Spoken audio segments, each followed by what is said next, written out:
જય શ્રી કૃષ્ણ. રાધે રાધે.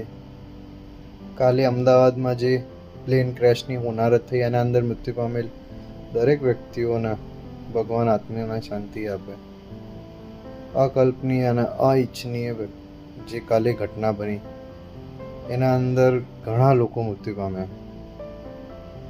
એમાંથી હું બધાને તો નહોતો જાણતો, પણ આપણા પૂર્વ સીએમ શ્રી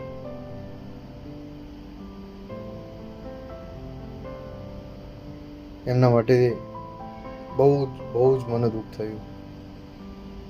રૂપાણી સાહેબ, તમને ઘણા મિસ કરીશું. કાલે જે ઘટના બની એના અંદર જે હોસ્ટેલના અંદર છોકરાઓ જમવા બેઠેલા હતા, પ્લેનના અંદર જે માણસો હતા, નાના છોકરાઓ હતા, ઘણા પરિવાર હતા, કોક ક્યાંક જતું હતું, કોક ક્યાંકથી આવી રહ્યું હતું અને આવી હોનારત થઈ.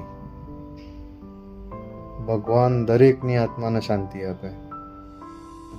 અને આ થવા પાછળનું કારણ બી જાણવું એ સરકારને એક મારી અપીલ રહેશે કે કાલે જે એર ઇન્ડિયાનું બોઈંગ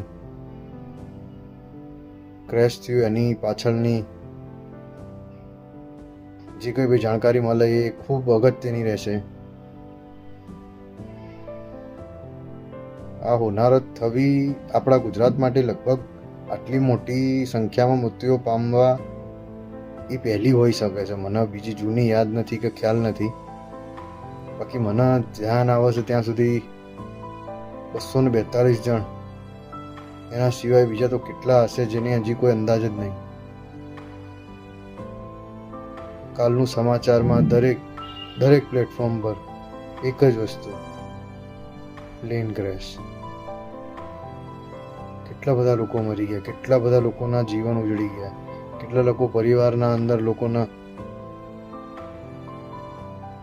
અકલ્પનીય. આવી કલ્પના જ ના હોય, આવું થાય નહીં. ત્યાં આગળ નીચે છોકરાઓ જે જમવા બેઠા હતા હોસ્ટેલના અંદર,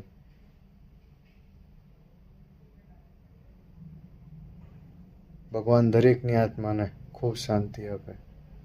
ઓમ શાંતિ શાંતિ શાંતિ શાંતિ.